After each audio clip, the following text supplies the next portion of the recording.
शहजादे, ये सब फिजूल है सजदारे, चंगेज और तैमूर के खून ने कभी शिकस्त नहीं देखी। काबुल से लेकर कंधार तक, कंधार से लेकर तंजावर तक, सारे हिंदुस्तान को मुगल सल्तनत में शामिल करने का ख्वाब देखने वाली ये महादौलत आज क्या देख रही है? तू गई की बाजूला, नाहीतर या आधी जळून मरून खाक होतील, तुझं हाड गुडही सापडणार नहीं। ऐसे चलो, कदम ऐसे चलो कि निशान बन जाए, काम ऐसे करो कि पहचान बन जाए। यहाँ जिंदगी तो सभी जी लेते हैं यारो, मगर जिंदगी जियो तो समाज के लिए जो जियो, जो सबके लिए मिसाल बन जाए, मिसाल बन जाए। रुतबा मेरे सर को, रुतबा मेरे सर को तेरे संविधान से मिला है, ये सम्मान भी मुझे तेरे संविधान से मिला है। औरों को जो मिला है वो मुकद्दर से मिला होगा, हमें हमारा मुकद्दर भी तेरे संविधान से मिला है, तेरे संविधान से मिला है। डॉक्टर बाबासाहेब आंबेडकरांनी जे आपल्याला संविधान दिलं, त्या संविधानाने आपल्याला हक्क आणि अधिकार दिले। आणि तू न रुकेगा कभी, तू न रुकेगा कभी, तू न झुकेगा कभी, तू न मुड़ेगा कभी। कर शपथ, कर शपथ, कर शपथ, अग्निपथ, अग्निपथ, अग्निपथ। या महाराष्ट्राला प्रबोधनाचं सिंचन करणारे जगद्गुरु संत तुकोबा राय, तिच्या कुशीत या महाराष्ट्राचं नेतृत्व आणि कर्तृत्व वाढलं आणि घडलं त्या विश्वातील सर्वश्रेष्ठ मातृत्व राजमाता राष्ट्रमाता माँसाहेब जिजाऊ, ज्यांनी या बहुजनांसाठी राज्य निर्माण केलं, ते फुलवाडी भूषण बहुजन प्रतिपालक स्वराज्य संस्थापक छत्रपती शिवाजी महाराज। अज्ञानाचा अंधकार दूर करून ज्ञानाचा प्रकाश दाखवणारे क्रांतीसूर्य महात्मा ज्योतिराव फुले, ज्या माऊलीनं आपल्या रक्ताचं सिंचन करून स्त्री शिक्षणाचं नंदनवन फुलवलं, ती क्रांती ज्योती माता सावित्रीबाई। या बहुजनांचं राज्य निर्माण करण्यासाठी या देशामध्ये आरक्षणाची व्यवस्था सर्वप्रथम निर्माण करणारे आरक्षणाचे जनक राजर्षी शाहू महाराज। भुकेलेल्यांना अन्न, तहानलेल्यांना पाणी, उघड्यांना कपडे आणि निरक्षरांना ज्ञान द्या असे सांगणारे संत कर्मयोगी गाडगे बाबा।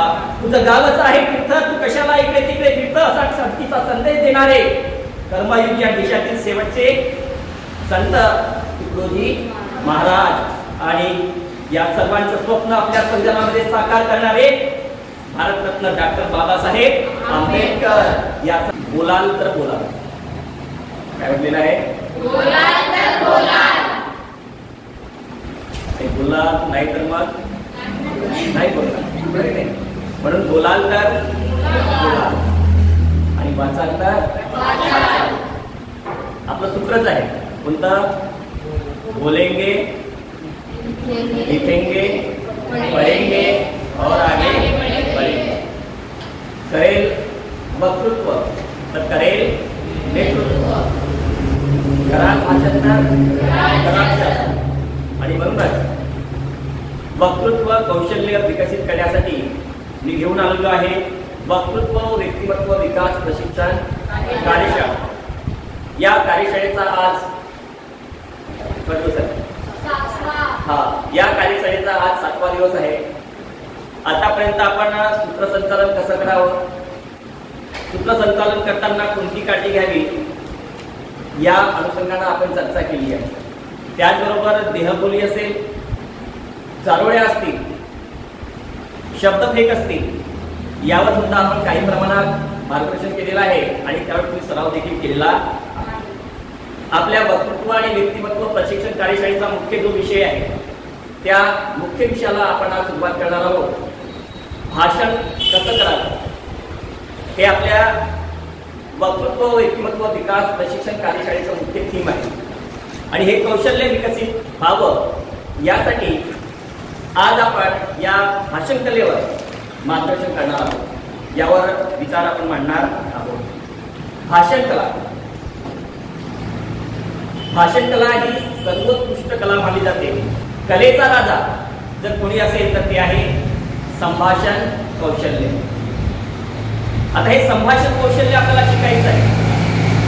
ही कला पाहिजे तेवढी सोपी नाही, सर्वांना जमते असंही नाही आणि सर्वांना जमणार नाही असंही नाही। आपण जर ठरवलं की आपल्याला वक्ता व्हायचं आहे, मी वक्ता होणारच, मला वक्ता व्हायचं आहे असं जर आपण मनामध्ये ठरवलं, मनाशी खुडगाठ बांधली, तर आपलं जे उद्दिष्ट आहे कशाचं वक्ता होण्याचं ते उद्दिष्ट, ते ध्येय आपण गाठल्याशिवाय राहणार नाही. मग आपल्यासमोर किती अडचणी येऊ द्या, अनंत अडचणी येऊ द्या, त्या सर्व अडचणीवर मात करून आपण आपले ध्येय गाठू शकतो. जी कला आपल्याला शिकायची आहे त्या कलेच्या शिखरावर आपण जाऊ शकतो. आणि ह्या कलेच्या शिखरावर आपल्याला जाण्यासाठी काय करणं गरजेचं आहे? प्रचंड मेहनत करणं आवश्यक आहे. सराव सराव आणि सराव, याशिवाय आपल्याला पर्याय नाही. प्रचंड मेहनत करून आपल्याला भाषण कला अवगत करायची आहे. आणि म्हणून जरी आपल्यासमोर अडचणी आहे तरी आपलं उद्दिष्ट एकच आहे. आणि ते उद्दिष्ट म्हणजेच काय? मी भाषण करणार, मी वक्तृत्व कला शिकणार. आणि म्हणूनच याच अनुषंगाने मला म्हणावंच वाटते, तो मुश्किल पत्थर से उससे लड़ने का जज्बा पर्वत सा होना चाहिए. तुझे रोके जो चिंगारी, तुझे रोके जो चिंगारी, तेरे भीतर ज्वाला दहकनी चाहिए. तू सत्य के पथ पर चल, तू सत्य के पथ पर चल, हो कहीं से भी शुरुआत, मगर शुरुआत होनी चाहिए, शुरुआत होनी चाहिए. आणि म्हणूनच या वक्तृत्व आणि व्यक्तिमत्व प्रशिक्षण कार्यशाळेच्या माध्यमातून आपण वक्तृत्व कला शिकण्याची, कला शिकायला आपण काय केलेली आहे? सुरुवात केलेली आहे. छोटंसं पाऊल आपण टाकलेलं आहे. आणि म्हणूनच कवी दुष्यंत कुमारच्या ओळी मला सांगाव्याशा वाटतात. कवी दुष्यंत कुमार म्हणतात, सिर्फ हंगामा खड़ा करना मेरा मकसद नहीं, सिर्फ हंगामा खड़ा करना मेरा मकसद नहीं, सारी कोशिश ये है ये सूरत बदलनी चाहिए. मेरे सीने में नहीं तो तेरे सीने में ही सही, हो कहीं भी आग, मगर आग जलनी चाहिए, आग जलनी चाहिए. आपल्याला प्रचंड सराव करावा लागेल. हे एखाद्याला जमेल किंवा दुसऱ्याला जमणार नाही, परंतु कोणाला नाही कोणाला ही कला अवगत झाल्याशिवाय राहणार नाही. आणि म्हणून आपला केवळ हंगामा करणं किंवा प्रसिद्धी करणं हा त्यामागचा उद्देश नाही, तर ही कला कोणाला तरी आली पाहिजे हे उद्दिष्ट ठेवून आपण हे वक्तृत्व आणि व्यक्तिमत्व प्रशिक्षण कार्यशाळा सुरू केलेली आहे. आणि म्हणूनच मी आपल्यासाठी घेऊन आलेलो आहे वक्तृत्व आणि व्यक्तिमत्व प्रशिक्षण कार्यशाळा. आणि या कार्यशाळेमध्ये, या कार्यशाळेचा आजचा 7वा दिवस आणि सर्व प्रशिक्षणार्थी ज्यांचं मी या ठिकाणी अत्यंत हृदयातून, मनापासून आपलं काय करतो आहे? स्वागत करतो आहे. असं म्हणतात की ज्याप्रमाणे प्राण्यांचा राजा कोण? सिंह असतो. फळांचा राजा आंबा, पक्ष्यांचा राजा गरुड. पक्ष्यांचा राजा कोण आहे? गरुड आहे. फुलांचा राजा गुलाब आहे. रत्नांचा राजा हिरा आहे. देवांचा राजा इंद्र आहे. तसंच सगळ्या कौशल्यांचा राजा वक्तृत्व कला आहे. आणि ही वक्तृत्व कला आपल्याला विकसित करायची आहे. ती विकसित करण्यासाठी जी सर्व राज्य म्हणजे सर्व कलांची काय आहे? राजा आहे. आणि ती कला म्हणजेच वक्तृत्व कला आपण शिकण्यासाठी आता काय झालेलो आहोत? सज्ज झालेलो आहोत. असं म्हणतात की कवी जन्माला यावा लागतो, कवी जन्माला यावा लागतो, परंतु वक्ता जन्माला यावा लागत नाही, तर वक्ता घडवावा लागतो, वक्ता तयार करावा लागतो. आणि म्हणूनच आपण वक्ता घडवण्यासाठी ही कार्यशाळा आपण आयोजित केलेली आहे. मग वक्ता होण्यासाठी आपण काय केलं पाहिजे? यासाठी काही महत्वाची पंचसूत्री आहे. या पंचसूत्रीचा जर वापर आपण केला तर निश्चितच आपण एक यशस्वी वक्ता होऊ शकतो. मग ही पंचसूत्री काय आहे? पहिलं महत्वाचं एक चिंतन करणं आवश्यक आहे. पहिलं महत्वाचं काय आहे? चिंतन. दुसरं वाचन. तिसरं श्रवण. चौथं संभाषण. आणि पाचवं आहे निरीक्षण. या पंचसूत्रीचा वापर करून हे जे संभाषण कौशल्य आहे, हे वक्तृत्व कौशल्य आहे, हे वक्तृत्व कौशल्य आपण आपल्यामध्ये विकसित करू शकतो. आणि जगातील सर्वश्रेष्ठ असलेली जी कला आहे, ही कला आपण आपल्यामध्ये निर्माण करू शकतो. यासाठी मनाची जिद्द, एकाग्रता आणि परिश्रम करण्याची आपली तयारी पाहिजे. या त्रिसूत्रीच्या बळावर जगातील सर्वोत्कृष्ट जी कला आहे, ही कला आपण आपल्या पदरी आणल्याशिवाय राहणार नाही. म्हणून म्हटलेलं आहे, जो जीव जिंकेल तो जग जिंकेल, जो जीव जिंकेल तो जग जिंकेल. आपण याचं उदाहरण सुद्धा बघितलेलं आहे. जगामध्ये, आपल्या देशामध्ये असे अनेक वक्ते होऊन गेले, त्यांनी आपल्या मनावर अधिराज्य केले आहे. कशाच्या बळावर? केवळ वक्तृत्व कलेच्या बळावर. आणि यासाठी आपल्याला काय असणं आवश्यक? आपल्याकडे चांगले सुविचार असणं आवश्यक आहे. चांगला वक्ता होण्यासाठी आपल्याला कशाची गरज आहे? चांगल्या सुविचाराची गरज आहे, चांगल्या आचारांची गरज आहे, चांगल्या उपचाराची गरज आहे आणि त्याचबरोबर आपल्याकडे जी कला आहे ती कला दाखवण्यासाठी प्रचाराची सुद्धा काही आहे गरज आहे. ह्याच सगळ्या गोष्टी आपल्या आधाराला असतील तर आपण एक संभाषण क्षेत्रामध्ये एक वक्तृत्व कलेमध्ये आपलं नाव मोठं करू शकतो. यशस्वी वक्ता म्हणून आपण तयार होऊ शकतो. असं म्हणतात की फुलाला सुगंध असतो, जसा फुलाला सुगंध असतो तसाच वक्तृत्वालाही सुगंध असतो. फुलाचा सुगंध हवा जिकडे वाहत असते त्याच दिशेने वाहत असते, परंतु वक्तृत्व कलेचा सुगंध मात्र चहू बाजूने काय करतो, वाहत असतो.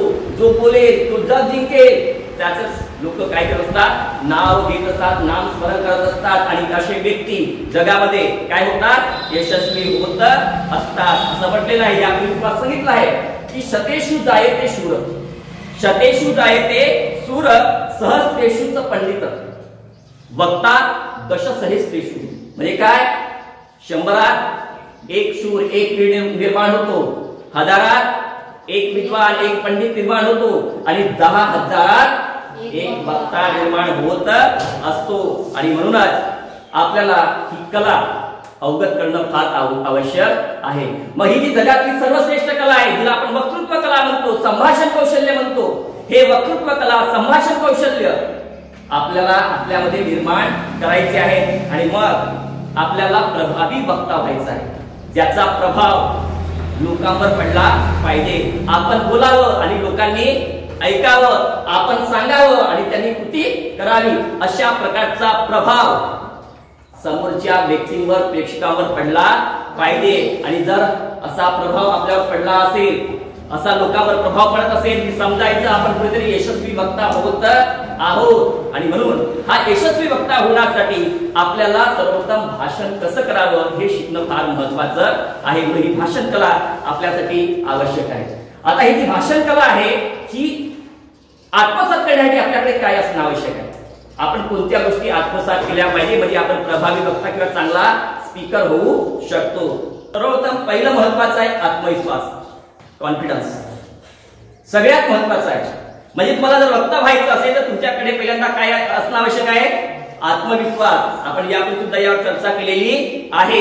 आत्मविश्वास, मी बोलू शकतो, मी हे करू शकतो, मी बोलणारच, मला बोलता येईलच, मी वक्ता होईलच, मला वक्ता व्हायचा आहे आणि मी वक्ता झालोच, असा जर आत्मविश्वास आपल्यामध्ये असेल तर तुम्ही चांगला वक्ता होऊ शकता. आणि म्हणून पहिल्यांदा आपल्याकडे काय असलं पाहिजे, आत्मविश्वास असला पाहिजे. कारण हा आत्मविश्वास कसा असतो, आत्मविश्वास हा सूर्यासारखा असतो. आत्मविश्वास हा सूर्यासारखा असतो, तुम्ही जितकी मेहनत कराल तितका तो चमकत असतो. हा आत्मविश्वास निर्माण करण्यासाठी तुम्हाला प्रचंड कष्ट आणि प्रचंड कष्ट तुम्हाला करावे लागतील. आणि मग कष्ट जी मेहनत आहे ही मेहनत इतक्या शांततेने करा की तुमचा यशाचा जो वादळ आहे हा अवतीभोवती गुंगावल्याशिवाय राहणार नाही. आणि कष्ट करताना परिश्रम करताना त्याचा भाऊ करू नका, मी एवढे कष्ट करतो, मी एवढे परिश्रम करतो हे सांगू नका. जेवढे तुम्ही कष्ट कराल, जेवढे तुम्ही परिश्रम कराल तेवढं तुम्हाला काय मिळत जाईल, यश मिळत जाईल. आणि हा मग यशाचा जो वादळ आहे हे तुमच्या अवतीभोवती चौफेर उधळल्याशिवाय राहणार नाही, तुमची प्रशंसा झाल्याशिवाय, तुमची वाहवा झाल्याशिवाय राहणार नाही. आणि म्हणूनच आपल्यामध्ये पहिल्यांदा आत्मविश्वास असला पाहिजे. हा आत्मविश्वास नसेल आणि तुम्हाला जर भाषण करायचं असेल, तुमचं जरी नाव घेतलं तरी उठताना आपल्या पायाला कंप फुटतात, समोर जाऊ कसा, बोलू कसा, 1 ना 1000 प्रश्न आपल्या मनामध्ये निर्माण होतात. आणि या प्रश्नांच्या ओझ्याखाली अक्षरशः आपण काय करतो, दबून जातो, जागेवरून आपण उठू शकत नाही. जसं जागेला काय लावलेलं आहे, फेविकॉल लावलेला आहे, हे फेविकॉल का जोड आहे असं वगैरे म्हणण्याची पाळी आपल्यावर येते. आणि म्हणून ही जी भीती आहे ही भीती काढायची असेल तर पहिल्यांदा मनामध्ये तुम्हाला तुमचा आत्मविश्वास निर्माण करावं लागेल. Yes, I can do it, मी हे करू शकतो, आय कॅन डन, मला हे येईलच आणि मी भाषण करेल. मी दुसरं महत्वाचं गोष्ट आहे या ठिकाणी, वक्तृत्व कला होण्यासाठी म्हणजे यशस्वी वक्ता होण्यासाठी तुम्हाला त्या विषयाचं ज्ञान असलं पाहिजे. काय असलं पाहिजे, विषयाचं ज्ञान. विषयाचं ज्ञान नसेल तर मग काय होईल, तुम्ही व्यवस्थित भाषण करू शकणार नाही, व्यवस्थित बोलू शकणार नाही. ज्ञानाशिवाय बोललो तर आपलं अज्ञान दिसेल. डॉक्टर बाबासाहेब आंबेडकरांचं वाक्य लक्षात ठेवा. डॉक्टर बाबासाहेब आंबेडकर काय म्हणतात की शिक्षणाशिवाय तुम्ही लढले तर तुमचा पराभव नक्कीच आहे आणि शिक्षणासहित लढले तर तुमचा विजय निश्चित आहे. पण सांगायचा मुद्दा हा की ज्या विषयावर आपण बोलतो त्या विषयाचं आपल्याला ज्ञान असणं आवश्यक आहे. जो मुद्दा आपण मांडणार आहोत त्या मुद्द्याची संपूर्ण माहिती आपल्याकडे असणं आवश्यक आहे. कारण हे विषयाचं ज्ञान असेल तर आपल्याला बोलता येईल, ज्ञानच नसेल तर आपल्याला बोलता येणार नाही. म्हणून म्हटलेलं आहे स्वदेशे पूज्यते राजा, स्वदेशे पूज्यते राजा विद्वान सर्वत्र पूज्यते. म्हणजे राजा हा स्वतःच्या राज्यात पुजतो परंतु विद्वान मात्र हा सर्वत्र पुजतो. मग तो देश कोणताही असो, भूमी कोणतीही असो, या प्रत्येक ठिकाणी विद्वानांची काय केली जाते, कदर केली जाते. आपण माझ्याकडे सांगितलं की अब्राहम लिंकन अमेरिकेचा राष्ट्राध्यक्ष आहे. गुजरातमध्ये आपण त्याचं नाव घेत आहे, तिथल्या राजाचं आपण नाव नाही घेतलं. कोणाचं नाव घेतलं? ज्याच्याकडे ज्ञान आहे, ज्याच्याकडे विद्वत्ता आहे, ज्याच्याकडे शब्दसाठा आहे, अशांचं आपण नाव घेत असतो. मग हे ज्ञान आपल्याला कुठून येईल? आपल्याला अभ्यास करावा लागेल. आपल्याला काय करावं लागेल?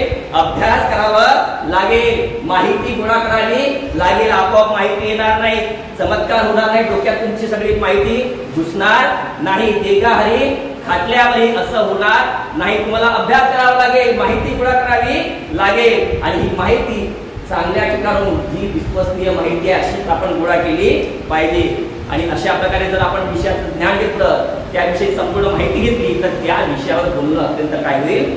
सोपं होईल. तिसरं महत्वाचं वक्ता होताना आपल्याला श्रोत्यांची निवड करता आली पाहिजे. श्रोत्यांबद्दल आपल्याला माहिती असणं आवश्यक आहे. आपण ज्या ठिकाणी भाषणाला जाणार आहोत त्या ठिकाणचे श्रोते कोण आहेत, ऐकणारे कोण आहेत, कुठले आहेत, याचं सुद्धा नॉलेज, ज्ञान आपल्याला असणं आवश्यक आहे.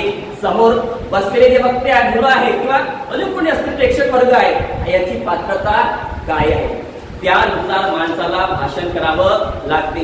तुम्ही किती चांगलं भाषण करणार आहे असाल परंतु समोरच्याची जर मानसिकता तुम्हाला समजत नसेल, समोरच्याच्या डोक्यामध्ये काय सुरू आहे याचं तुम्हाला ज्ञान नसेल तर तुमच्या बोलण्याला काही अर्थ नाही. समोर समजा ही लहान लहान मुलं बसलेली आहे आणि या मुलांसमोर मी राजकारणावर बोलत असेल, मोदीजी असे करतात, राहुल गांधी असे करतात, नंतर एकनाथ शिंदे असे करतात, उद्धवजी ठाकरे असे करतात, या राजकारणावर जर बोलत असेल तर यांचा आणि त्यांचा राजकारणाचा काही एक संबंध नाही. त्यांच्या ते काय जाईल, डोक्यावरून जाईल, ते तिकडे आणि मी इकडे बडबड करण्याचा फायदा होणार नाही. राजकारण तुम्हाला कळते, तुमच्याशी आपण राजकारणाविषयी बोलू शकतो. म्हणजे आपला श्रोता कोणता आहे त्या श्रोत्यानुसार आपण त्या ठिकाणी त्या विषयाची मांडणी केली पाहिजे. नाहीतर संपूर्ण काही डोक्यावर पाणी निघून जाईल. पालत्या घागरीवर पाणी टाकण्यात काही अर्थ नसतो.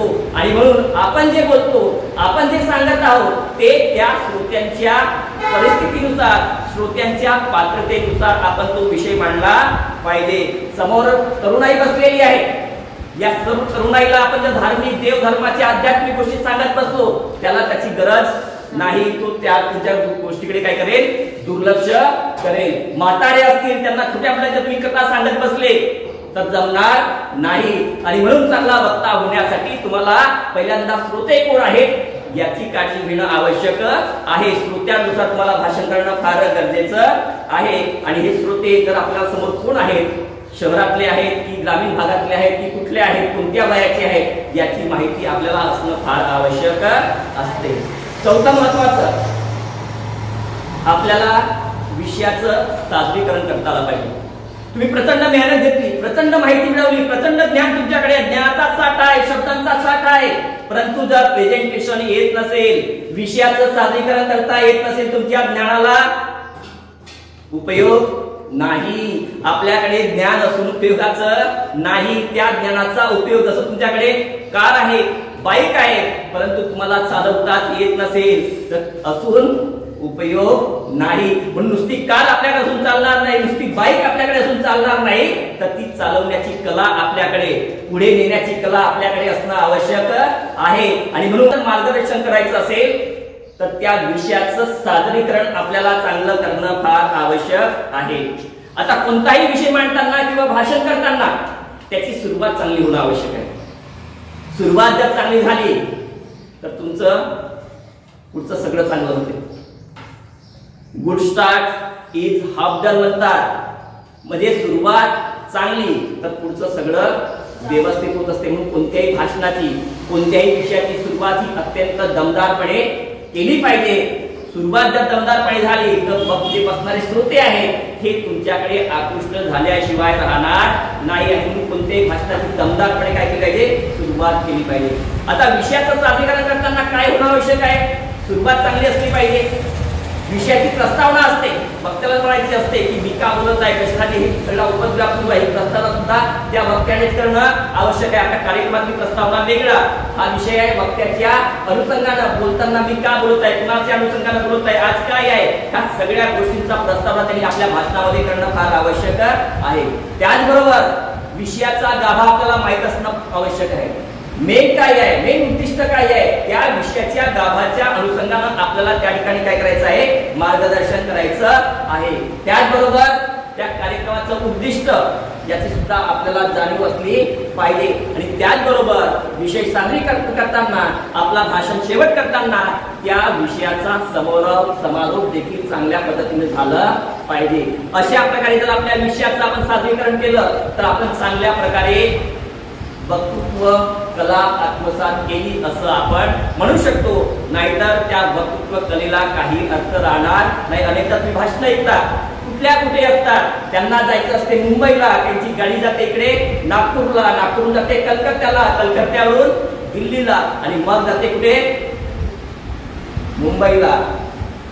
सरळ जायचं आहे, सरळ जर रूट आहे त्या रूटनंच आपण टप्प्याटप्प्यानं गेलं पाहिजे. म्हणजे विषयाचं सादरीकरण फार चांगलं करणं आवश्यक आहे. आता विषयाचं सादरीकरण म्हणजे प्रेझेंटेशन आपण कसं करतो, याचे काही प्रमुख मार्ग आहेत. यातलं पहिलं आहे, आपण भाषण जेव्हा तुम्ही करता तेव्हा पहिली एक पद्धत आहे पारंपरिक सुरुवात. पहिली पद्धत कोणती आहे, पारंपरिक सुरुवात. आता पारंपरिक सुरुवात कशी असते, जी नेहमी सगळेच बोलतात, कसं येतात समोर. आजच्या कार्यक्रमाचे अध्यक्ष सन्माननीय आजच्या कार्यक्रमाचे प्रमुख वक्ते, आजच्या कार्यक्रमाचे प्रमुख अतिथी या सर्वांना नमस्कार करतो, अमुक करतो, धमुक करतो आणि माझ्या विषयाला सुरुवात करतो. ही सगळेच वक्ते करतात. ही झाली अत्यंत पारंपरिक आणि जुनी पद्धत. सगळे त्याच पद्धतीने बोलतात. काही वेगळं असते का, काही वेगळं नसते, परंतु या पद्धतीने सुद्धा तुम्ही सुरू करू शकता. दुसरी पद्धत आहे प्रसंग सांगून सुरुवात करणे.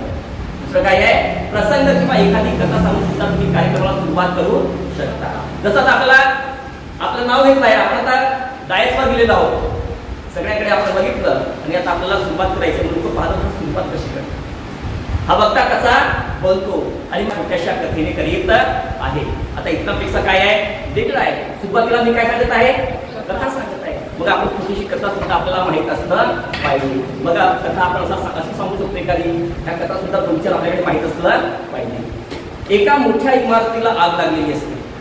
एका मोठ्या इमारतीला आग लागलेली असते आणि एक चिमणी आपल्या चोचीत पाणी घेऊन त्या आगेवर टाकीत असते आणि ती आग विझवण्याचा प्रयत्न करीत असते. इतक्यात एक म्हातारा येतो आणि तो त्या चिमणीला म्हणतो, ओय चिमणे, तू बैठी बाजूला, नाहीतर या आगीत जळून मरून खाक होतील, तुझं हाड गुडही सापडणार नाही.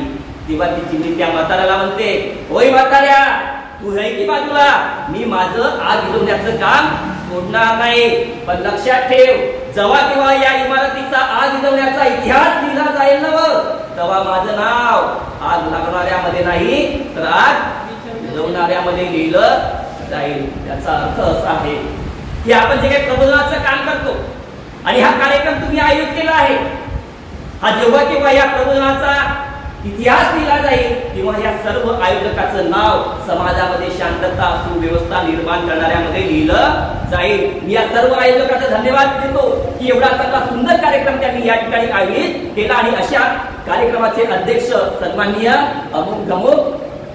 आता काय होईल, मी जी कथा सांगितली तुम्हाला कथा आवडली असेल पण नाही, काहीतरी बघता चांगला आहे, काहीतरी वेगळं आपल्याला सांगणार आहे, तुमची त्याच्याकडे लक्ष केंद्रित होते आणि पुढे काय बोलतात अशी भावना, अशी जिज्ञासा आपल्या मनामध्ये निर्माण होते. आणि म्हणून दुसरी पद्धत कोणती सांगितली, एखादा प्रसंग किंवा कथा सांगून सुद्धा आपण आपल्या भाषणाची काय करू शकतो, सुरुवात करू शकतो.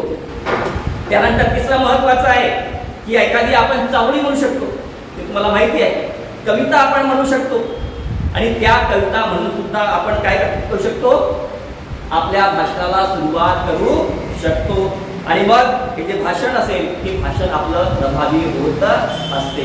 जसं मी तुम्हाला सांगितलं, जर डॉक्टर बाबासाहेब आंबेडकरांचा काय आहे कार्यक्रम आहे, भीम जयंती आहे, आणि या भीम जयंतीला आपण गेलो आहे, तर एखादी आपण चालवलेली काय करू शकतो, सुरुवात करू शकतो. भीम जयंतीच्या कार्यक्रमाला गेलो वक्ता म्हणून, आणि आपण स्टेजवर आलो आणि आपल्याला सुरुवात पारंपरिक करायची नाही, आपल्याला एखाद्या चालवण्याची सुरुवात करायची आहे, तर आपण म्हणू शकतो कि रुतबा मेरे सर को तेरे संविधान से मिला है, ये सम्मान भी मुझे तेरे संविधान से मिला है, औरों को जो मिला है वो मुकद्दर से मिला होगा, हमें हमारा मुकद्दर भी तेरे संविधान से मिला है, तेरे संविधान से मिला है.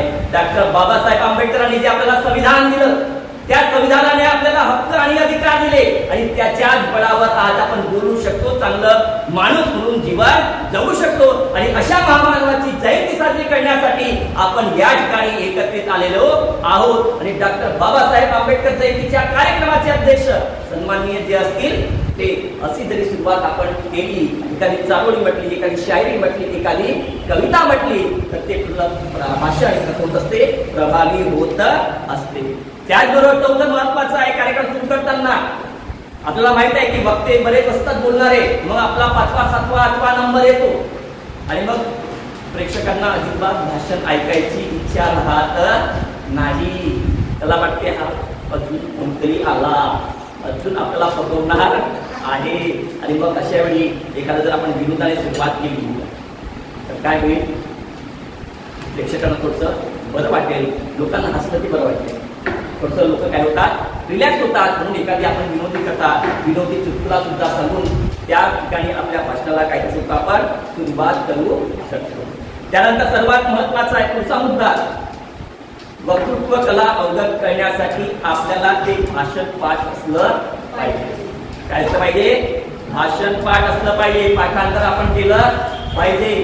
सुरुवातीला सगळे भाषण आपण पाठांतर करून ठेवायची, कारण तुमच्याकडे शब्दसाठा नसतो, तुम्ही वेळेवर इतर काही बोलू शकत नाही. आणि म्हणून सुरुवातीची जी काही भाषण आहे ही भाषण पूर्णपणे पाठांतर 100% आपल्याला झाली पाहिजे. आणि त्याचबरोबर भाषण जे आपण पाठांतर करतो ते भाषण मुद्देसूद असलं पाहिजे, कागदावर लिहिलेलं असलं पाहिजे. परंतु भाषण देताना कागदावरचं पाहून तुम्ही भाषण करू नका. भाषण करणं आणि वाचणं याच्यामध्ये काय आहे, फरक आहे. आपल्या समोर जर कागद असेल तर आपलं लक्ष कुठे जाते, कागदाकडे जाते, आणि मग ते कागद आपण काय करतो, भाषण देत नाही, फक्त आपण कागद वाचतो. आणि कागद समोर आला की लोकांची मानसिकता बदलते. हा काय करते, पाहून सांगते, वाचून सांगते. आणि शक्यतोवर समोर भाषण कागद ठेवू नये. ठेवायचे असेल तर फक्त मुद्दे ठेवायचे, मुद्दा ठेवायचा आणि त्या मुद्द्याचं काय करायचं, विश्लेषण करायचं, म्हणजे भाषण पाठांतर असलं पाहिजे. त्याचबरोबर विशिष्ट भाषा शैली असली पाहिजे. आहे तुमच्याकडे गुण असला पाहिजे, तुमची भाषा शैली चांगली असणं आवश्यक आहे. मगाही सांगितलं श्रोत्याची निवड करता आली पाहिजे. समोरचा श्रोता कोण आहे त्या श्रोत्यानुसार आपण बोललं पाहिजे.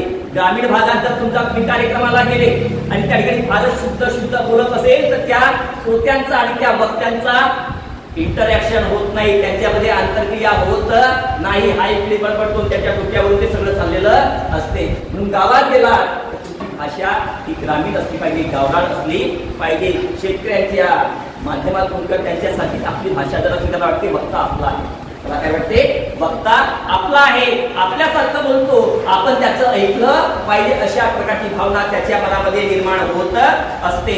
शहरामध्ये गेलो तर गावरान भाषा बोलून चालणार, अरे शहरामध्ये गेलो तर गावरान भाषा चालणार नाही. गावासारखी आपण बोललो तर हा काय मला खेड्यातला कुठून आणला याला, आणि हा मला काय सांगतो आणि याचं का ऐकावं. म्हणून भाषा शैली सुद्धा आपली चांगली असणं आवश्यक आहे.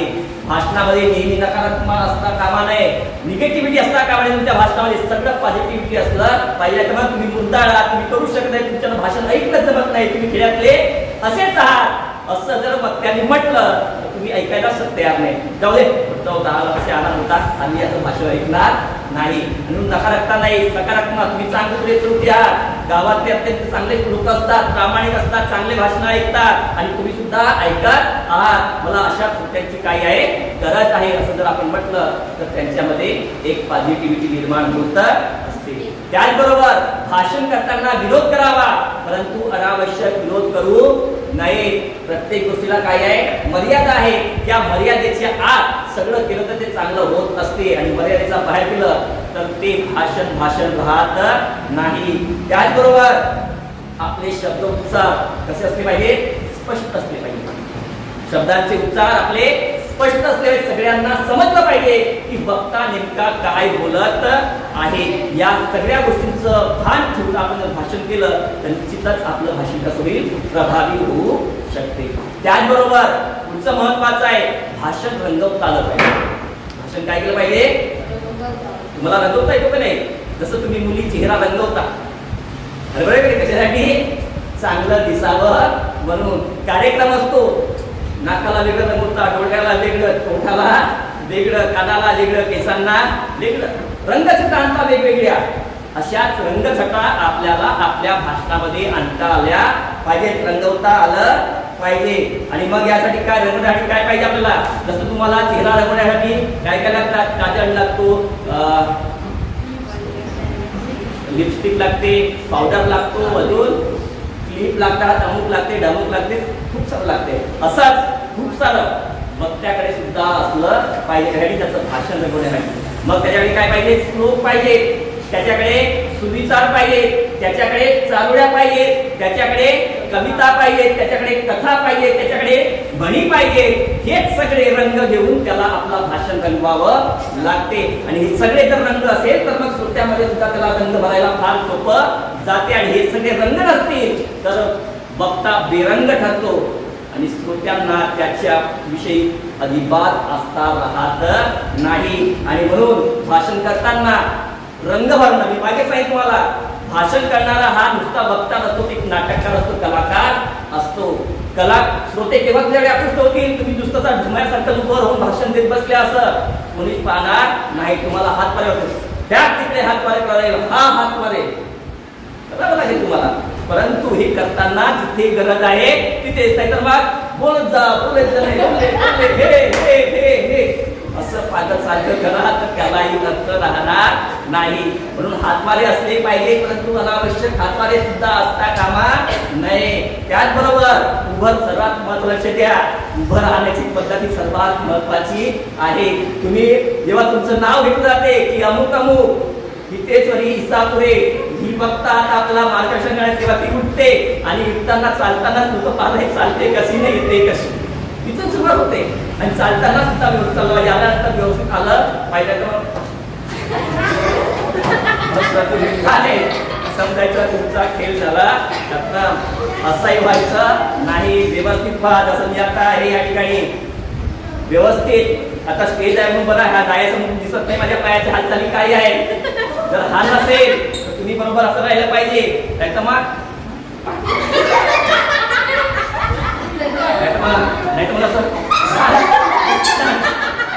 असं जर होत असेल तर तुमची अडचण वाढणार आहे. पाय बरोबर ठेवायचे पहिलाच महत्वाचं आहे. दोन पायामध्ये बरोबर अंतर असलं पाहिजे. मग सरांनी अंतर ठेवायला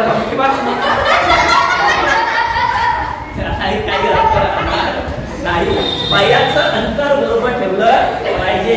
त्याचबरोबर लक्ष द्या, नजर महत्वाची आहे. तुमची नजर तुमची श्रोत्याकडे असलेली पाहिजे. मी सांगितलं मागच्या ज्याला कार्यक्रम 4 भागामध्ये विभागला गेला असतो आणि या 4ही भागावर तुमची नजर असली पाहिजे. आपल्याकडे काय असतात, पाहुणे असतात, त्यांच्याकडे सुद्धा आपली एक नजर असली पाहिजे. आयोजक असतात, संयोजक असतात इकडे बसलेले, त्यांच्याकडे सुद्धा आपली नजर असली पाहिजे. वा, तुम्ही अत्यंत सुंदर असं हे कार्यक्रम केलेला आहे, मला हा कार्यक्रम खूपच आवडतो. यासारखा तुम्ही जो कार्यक्रम आयोजन केलं, यासारखा कार्यक्रम मी कधीही पाहिलेला नाही. आयोजक खुश झाले, यांच्याकडे पाहून बोललो, मग यांच्याकडे पाहून बोलायचं, मग यांच्याकडे पाहून बोलायचं, मग यांच्याकडे, मग मागच्याकडे, सगळ्यांच्या नजराची नजरा आय कॉन्टॅक्ट झाला पाहिजे. डोळे लपवायचे नाही, नाहीतर मग खाली पाहून, नाहीतर मग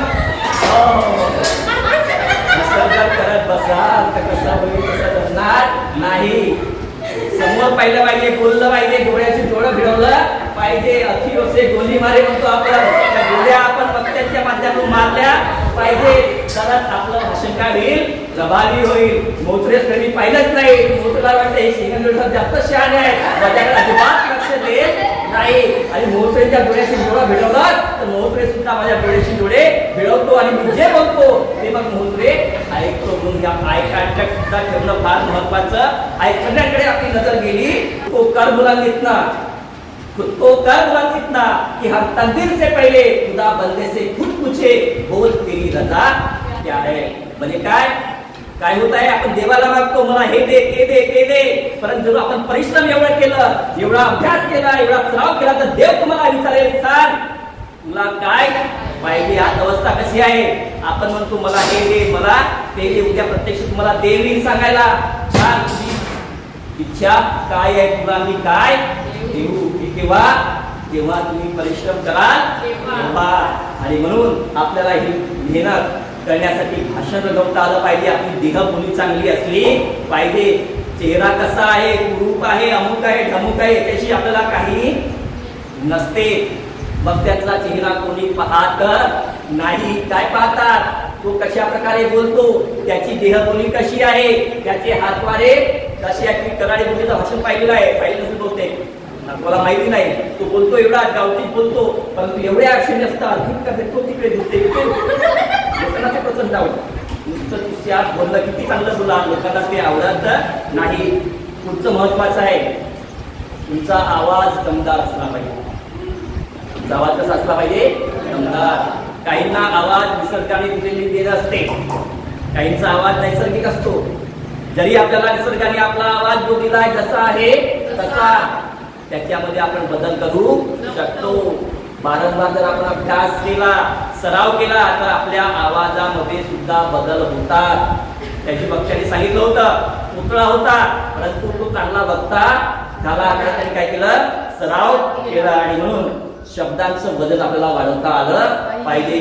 शब्दफेक आपल्याला करता आली पाहिजे. दमदार आवाजातून आपल्याला ती शब्दरत्ना लोकांच्या श्रोत्यांच्या गळ्यामध्ये मनामध्ये आपल्याला उतरवायची असते.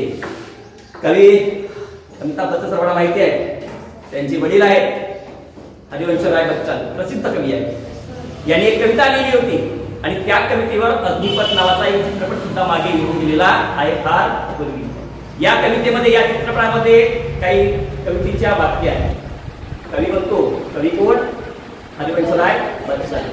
तू न रुकेगा कभी, तू न रुकेगा कभी, तू न झुकेगा कभी, तू न मुड़ेगा कभी, कर शपथ कर शपथ कर शपथ, अग्निपथ अग्निपथ अग्निपथ. यासारख्या ओळी आपण त्या भाषणामध्ये मांडू शकतो. दमदार आवाजात त्याचं सादरीकरण आपण करू शकतो.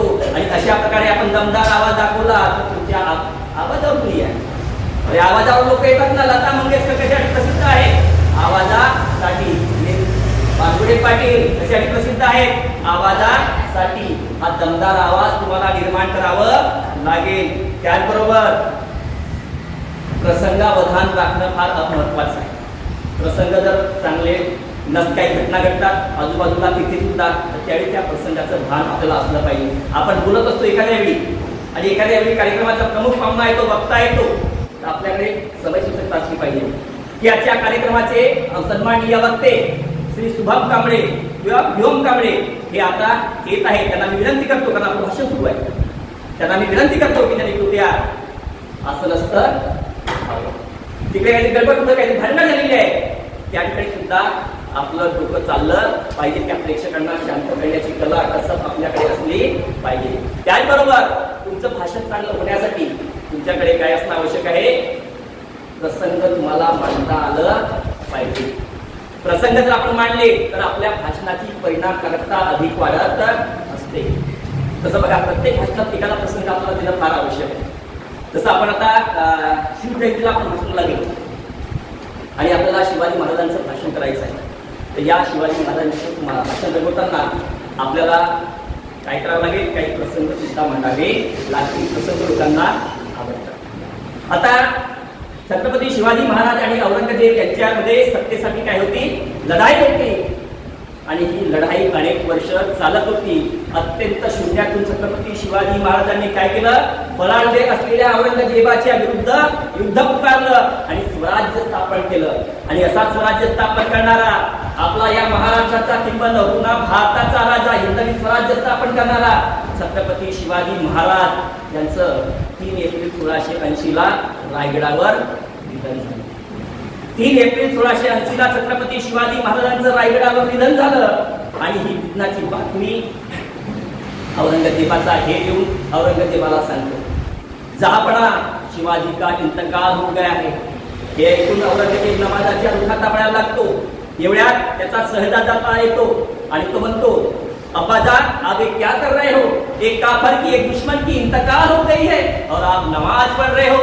त्याला उत्तर देताना औरंगजेब म्हणतो, ये सब फिजूल है शहजादे, ये सब फिजूल है शहजादे. चंगेज और तैमूर के खून ने कभी शिकस्त नहीं देखी.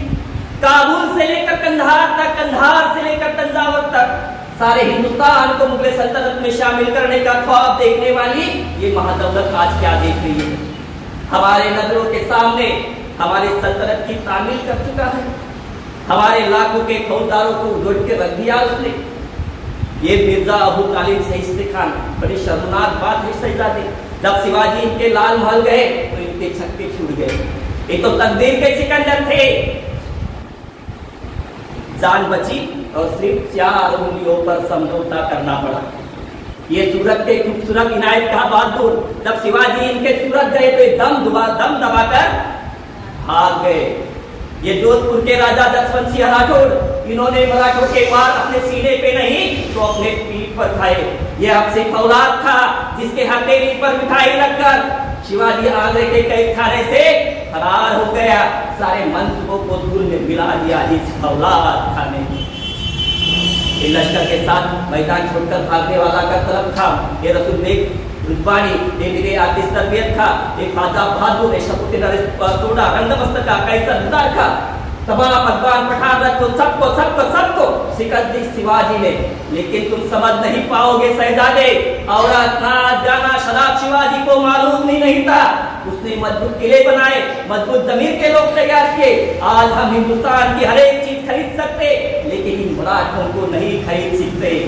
हमने उनको जागीर की लालच दिखाई लेकिन जागीर की लालच पर जाबाज मराठों ने छूट दिया. हाँ शहजादे, मराठे रुकते नहीं, मराठे झुकते नहीं, मराठे थकते नहीं और तो और मराठे कभी बिकते भी नहीं. मानते हैं शहजादे शिवाजी मगरूर है, मक्कार है, दगाबाज है, लेकिन माँ बहनों की इज्जत करता है. वो उसका चाल चलन धूप की तरह धुला, सूरज की तरह साफ और कुतुब मीनार को जैसे आसमान को छू रहा है. और हम खुश नसीब की कितने, हमें दुश्मन भी मिला तो कौन मिला, शिवा जैसा मिला, शिवा जैसा मिला. या अल्लाह अपने जन्नत के दरवाजे खुले रखना क्योंकि दुनिया का सबसे बहादुर योद्धा और दिलदार दुश्मन तेरे पास आ रहा है, तेरे पास आहे. असा प्रसंग सुद्धा आपण त्या कार्यक्रमामध्ये मांडू शकतो. असा प्रसंग जर आपण मांडला तर लोकांचे लक्ष काय होते, आपल्याकडे आकृष्ट होते, आपलं भाषण काय होत असते, प्रभावी होत असते. असं प्रसंग सुद्धा आपल्याला त्या भाषणामध्ये मांडता आलं पाहिजे. शेवटचं महत्वाचं आहे त्या ठिकाणी भाषणाची वेळ तुम्हाला माहित असली पाहिजे. तुम्हाला भाषणाची वेळ किती दिली, तुम्हाला वेळ दिलेली आहे 5 मिनिटं आणि हा बोलतो किती 10 मिनिटं.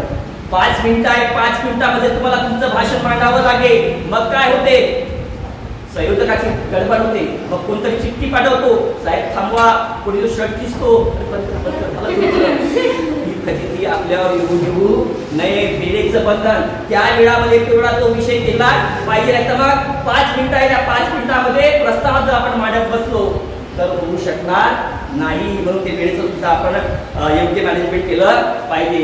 आणि या 5 मिनिटामध्ये किंवा जे काही वेळ असेल त्यामध्ये आपलं शब्द हे मजबूत असले पाहिजे, शब्दाला आपले वजन असलं पाहिजे. आणि मग शेवटी आपण आपल्या समारोपाकडे गेलं पाहिजे आणि समारोपाचा भाषणचा शेवट केलं पाहिजे. मग आता तुमचं भाषण सुरू झालंय, लोक ऐकत आहेत. लोकांनी सुद्धा एक मर्यादा असते. जर प्रमुख वक्ता असेल तर तुम्ही 30 ते 40 मिनिटाच्या वर जाता कामा नाही. 30 ते 40 मिनिटाच्या वर केलं तर तुमचं भाषण लोक ऐकत नाही. जसं आता 10-20 मिनिटं मी बोलत आहे तर तुम्हाला वाटतं सर तेव्हा थांबवतील ना, आपल्याला काय सांगतील याची तुम्हाला उत्सुकता लागलेली असते. श्रोत्याला सुद्धा तशाच प्रकारची काय असते, उत्सुकता असते. आणि म्हणून मग आपला समारोप सुद्धा व्यवस्थित करता आला पाहिजे. आणि मग समारोप करताना काय करायचं, पूर्वीचे काय आपण थोडेफार बोललो त्यातल्या गोष्टी शेवटी करायच्या आणि त्यानुसार आपण काय करायचं, मग समारोप करायचं. आणि मग समारोप करताना म्हणायचं आपण की आपण एवढा चांगला कार्यक्रम आयोजित केला आणि एवढ्या चांगल्या कार्यक्रमाला माझी पात्रता आहे नसताना तुम्ही मला प्रमुख वक्ते हे स्थान दिलं, याबद्दल मी सर्व आयोजकांचं मनापासून काय करतो, आभार करतो. माझ्या समोर बसलेले सगळे ते प्रेक्षक आहेत, श्रोते आहेत, यांचे मी मनापासून आभार मानतो की आपण मला मागील 30-40 मिनिटापासून सहन केलं. आपल्याही सहनस्थितीचा मी अंत आता पाहणार नाही. तुमचं सुद्धा मी माझ्या अंतकरणातून आभार मानतो. परत या ठिकाणी सर्वांचं मी या ठिकाणी आभार मानून माझा छत्रपती शिवाजी महाराज यांचं व्याख्यान या ठिकाणी संपवतो. बोला छत्रपती शिवाजी महाराज की जय, छत्रपती शिवाजी महाराज की जय. असं करून सुद्धा आपण आपला समारोप करू शकता. किंवा मग समारोप करताना आपण एखादी काय म्हणू शकतो, एखादी चारोळी सुद्धा म्हणू शकतो. असं म्हणू शकतो. मग एवढे जे महामानव आहेत त्यांची आपण जयंती आपण इथे साजऱ्या करतो, यांच्याकडून मग आपण काहीतरी केलं पाहिजे, त्यांच्यासाठी आपण वागलं पाहिजे. आणि शेवटी माझ्या शब्दांना विराम देताना एवढंच म्हणतो की कदम ऐसे चलो, कदम ऐसे चलो की निशान बन जाए, काम ऐसे करो की पहचान बन जाए. यहाँ जिंदगी तो सभी जी लेते हैं यारो, मगर जिंदगी जियो तो समाज के लिए जो जियो, जो सबके लिए मिसाल बन जाए, मिसाल बन जाए. बोलतो आणि मी थांबतो. आणि या ठिकाणी आपल्या 7 दिवसाचा प्रशिक्षणार्थी भाषण कसं करावं हा विषय या ठिकाणी आपण बोलतो.